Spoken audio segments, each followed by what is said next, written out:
तो आज की वीडियो में बात करते हैं भारत के भूगोल का। भारत के जो भूगोल के जो सीरीज चल रहा है, तो आज पार्ट 5 है। तो कल वाली वीडियो में हमने बताया था कि भारत की नदियों के बारे में बताया था, और आज का वीडियो होगा पार्ट 2 का भारत की नदियों का पार्ट 2 है।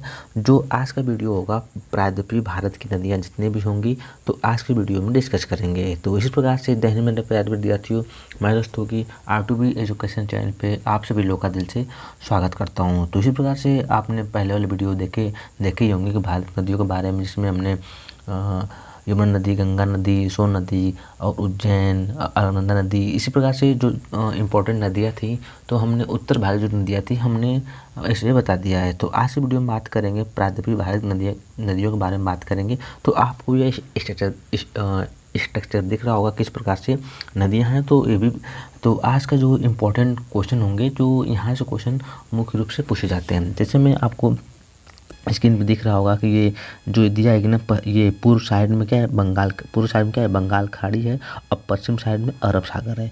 तो ये भी क्वेश्चन पूछा इसमें, जो इस वाला वीडियो होगा तो इसमें दिखाया जाएगा कि कौन सी नदी अरब सागर में गिरेंगी और कौन सी नदी बंगाल खाड़ी में गिरेंगी। तो यह क्वेश्चन बताया जाएगा। तो जिसमें से मुख्य रूप से ये भी होता है कि कौन सी उसका अन्य नाम भी होते हैं। तो मुख्य रूप से क्वेश्चन को पूछे जाते हैं। तो स्टार्ट करते हैं, क्वेश्चन को देख लेते हैं। देखते हैं क्या दिया है कि प्रायद्वीपीय भारत की नदियाँ। देखिए, आप इसमें जरूर देखिएगा कि प्रायद्वीपीय भारत की नदियाँ कौन कौन सी है। तो यहाँ से किस प्रकार से क्वेश्चन पूछे जाते हैं, तो आप इसे ध्यान से सुनिएगा। तो और दिया क्या है कि पूर्व की ओर बहने वाली नदियाँ, अर्थात पूर्व की ओर बहने वाली नदियाँ जो बंगाल की खाड़ी में गिरती हैं। तो ये क्वेश्चन ध्यान सुनिएगा, पश्चिम की ओर बहने वाली नदियाँ और पूर्व की ओर बहने वाली नदियाँ, ठीक है ना। कौन सी प्रायद्वीपीय भारत की नदियाँ।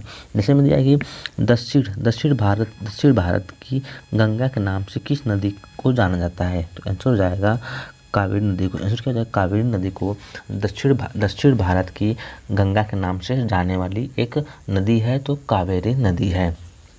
अब बात करते हैं कृष्णा नदी। कृष्णा नदी कहाँ से निकलती है। तो कृष्णा नदी कहाँ से निकलती है, तो यह महाबलेश्वर चोटी से निकलती है। कहाँ से निकलती है, महाबलेश्वर चोटी से कृष्णा नदी का उद्गम होता है। अब बात करते हैं कृष्णा नदी कहाँ गिरती है। तो कृष्णा नदी कहाँ गिरती है, तो यह बंगाल की खाड़ी में गिरती है। तो आपको स्ट्रक्चर दिख रहा होगा कि जो कृष्णा नदी है बंगाल की खाड़ी में गिरती है। तो बंगाल खाड़ी से हमने पहले बता दिया कि जो बंगाल खाड़ी है पूर्व साइड में स्थित है। अब बात करते हैं पेन्नार। जो पेन्नार बेसिन कहाँ स्थित है, पेन्नार बेसिन कहाँ स्थित है, तो यह कृष्णा और कावेरी नदी के बीच में है। कृष्णा और कावेरी नदी के बीच में पेन्नार बेसिन स्थित है। तो आपको भी यह दिख रहा होगा। अब बात करते हैं महानदी कहाँ से निकलती है। तो महानदी की बात करेंगे तो यह छत्तीसगढ़ से निकलती है। कहाँ से निकलती है, छत्तीसगढ़ के बेसिन से निकलती है। अगर मुख्य रूप से बात करेंगे तो महानदी की बात करेंगे तो छत्तीसगढ़ और मध्य प्रदेश की सीमा पर पड़ता है,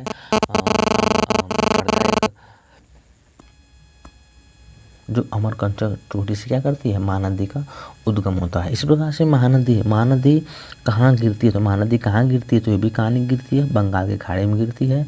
अब बात करें तो गोदावरी नदी कहाँ से निकलती है। तो गोदावरी नदी का उद्गम कहाँ से होता है, तो यह नासिक के महाराष्ट्र से निकलता है। कहाँ से, नासिक से, महाराष्ट्र से गोदावरी नदी का उद्गम होता है। अब बात करते हैं गोदावरी नदी कहाँ गिरती है। तो गोदावरी नदी बंगाल की खाड़ी में गिरती है। देखिए, जितने भी प्रायद्वीपीय भारत की नदियाँ हैं ये मुख्य रूप से क्वेश्चन को पूछे जाते हैं। तो अब क्या दिया है कि दक्षिण भारत या प्रायद्वीपीय भारत की सबसे बड़ी नदी कौन सी है। दक्षिण भारत या प्रायद्वीपीय भारत की सबसे बड़ी नदी की बात करेंगे तो यह गोदावरी नदी है। कौन सी है, गोदावरी नदी। और गोदावरी नदी का उद्गम स्थल की बात करेंगे तो यह महाराष्ट्र के नासिक से निकलती है।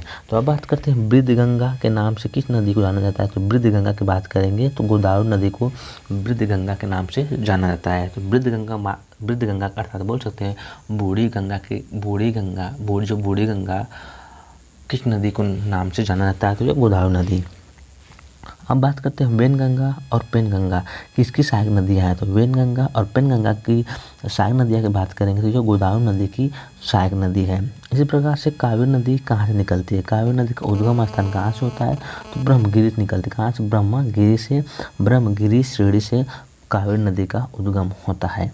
तो अब बात करते हैं कावेरी नदी कहाँ गिरती है। तो कावेरी नदी कहाँ गिरती है, तो यह बंगाल खाड़ी में कावेरी नदी गिरती है। इसी प्रकार से कावेरी नदी जल विवाद मुख्य किन दो राज्यों के बीच है? तो यह कर्नाटक और तमिलनाडु राज्य में। किसके बीच में? कर्नाटक और तमिलनाडु राज्य के बीच में कावेरी नदी का जल विवाद है। देखिए ये भी क्वेश्चन इंपॉर्टेंट है। अब बात करते हैं पश्चिम की ओर बहने वाली नदियाँ। क्या अब बात करते हैं पश्चिम की ओर बहने वाली नदियाँ। हमने इससे पहले वाले बता दिया था कि पूर्व की ओर बहने वाली नदियाँ थी। अब बात करते हैं पश्चिम की ओर बहने वाली नदियाँ। तो अब देखते हैं, पहला दिया है कि नर्मदा नदी। क्या दिया? नर्मदा नदी भारत के किस राज्य में बहती है? नर्मदा नदी भारत के किस राज्य में बहती है? तो यह मध्य प्रदेश से बहती है। मध्य प्रदेश से बहती है। इसी प्रकार से नर्मदा नदी कहाँ से निकलती है? नर्मदा नदी कहाँ से निकलती है? तो ये अमरकंटक पठार से निकलती है। अमरकंटक चोटी से निकलती है, जो मध्य प्रदेश और छत्तीसगढ़ की सीमा पर स्थित है। अब बात करते हैं नर्मदा नदी की कुल लंबाई कितनी है? तो नर्मदा नदी की कुल लंबाई की बात करेंगे तो 1290 किलोमीटर दूरी है। कितना? 1290 किलोमीटर दूरी नर्मदा नदी की लंबाई है। अब बात करते हैं नर्मदा नदी किस घाटी से होकर गुजरती है, उसे हम क्या कहते हैं? नर्मदा नदी किस घाटी से होकर गुजरती है, उसे हम क्या कहते हैं? तो यह विभ्रंश घाटी कहते हैं। क्या कहते हैं? विभ्रंश घाटी के नाम से जानते हैं। ये भी क्वेश्चन इंपॉर्टेंट है। अब बात करते हैं बनास नदी। बनास नदी कहाँ गिरती है? तो बनास नदी की बात करेंगे तो यह कच्छ की रण में गिरती है। तो कच्छ कहाँ स्थित है? यह गुजरात में स्थित है। तो बनास नदी कहाँ गिरती है? तो कच्छ की रण में क्या होती है? गिरती है।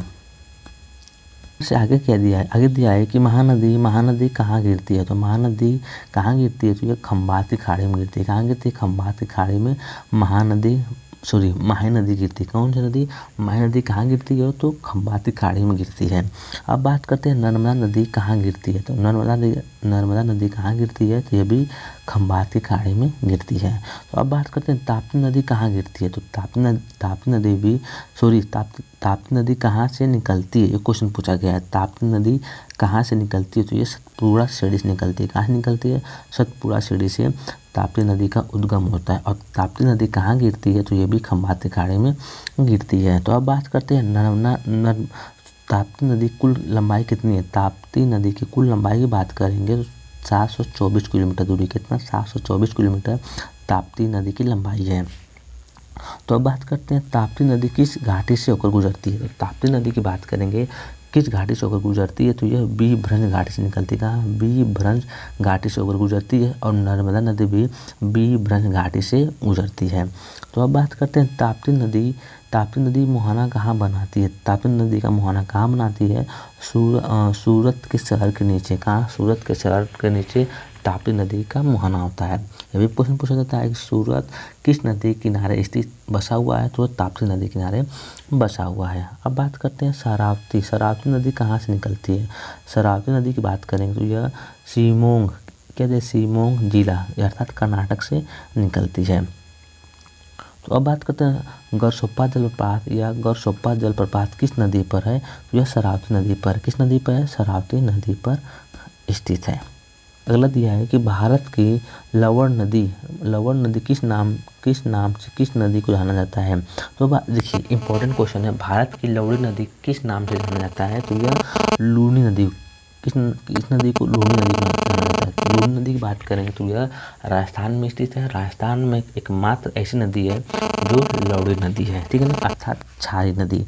अब बात करते हैं लूनी नदी किस में गिरती है? तो लूनी नदी किस में गिरती है? तो यह कच्छ के रण में गिरती है, अर्थात गुजरात में जाकर के विलुप्त हो जाती है। तो अब बात करते हैं साबरमती नदी कहाँ गिरती है? तो साबरमती नदी की बात करेंगे तो यह भी खंबात की खाड़ी में गिरती है। तो अब बात करते हैं जो पश्चिमी की ओर बहने वाली जो नदियाँ हैं डेल्टा का निर्माण नहीं करती है। देखिए आप इसे नोट में याद कर लीजिएगा, जो पश्चिम की ओर बहने वाली जो नदियाँ होती है वो डेल्टा का निर्माण नहीं करती हैं। तो अगला देख लेते हैं। तो कहाँ से कुछ ऐसे ही इम्पोर्टेंट प्रश्न थे जो मुख्य रूप से प्रायद्वीपीय भारत की नदियाँ थी। हमने इससे पहले वाले वीडियो में बताया था कि भारत की नदियाँ जो उत्तर भारत की नदियाँ थी। तो आज का ये वीडियो जो पार्ट 2 नदियों के बारे में पार्ट 2 है, जो प्रायद्वीपीय भारत की नदियाँ हैं जो मुख्य रूप से एग्जामों में क्वेश्चन पूछे जाते हैं। तो आप इसे ज़रूर याद कर लीजिएगा और पहले वाले भी पार्ट 1 को भी आप ज़रूर पढ़ लीजिएगा। तो इस सेशन में आपको दिख रहा होगा। तो अगर आपको वीडियो अच्छा लगा होगा तो आप हमारे चैनल को ज़रूर सब्सक्राइब करिएगा, लाइक करिएगा और कमेंट बॉक्स में ज़रूर बताइएगा कि आपको ये वीडियो कैसा लगा। इसी प्रकार से इंडियन ज्योग्राफी का जो सीरीज चल रहा है, जो स्ट्रैटेजी के ग्रुप में, मतलब वन लाइनर के रूप में, आप इसे ज़रूर याद करते रहिएगा, ताकि आपको अगले एग्ज़ामों, अन्य एग्ज़ामों के लिए, कोई भी एग्ज़ाम हो, आपको एसएससी, पुलिस, रेलवे, पेट इत्यादि जो एग्ज़ाम आते हैं उसमें आपको यह जो वन लाइनर इंडियन ज्योग्राफी का मुख्य भूमिका निभाएगा। ठीक है ना। तो इसी प्रकार से मिलते हैं नेक्स्ट वीडियो में। जय हिंद।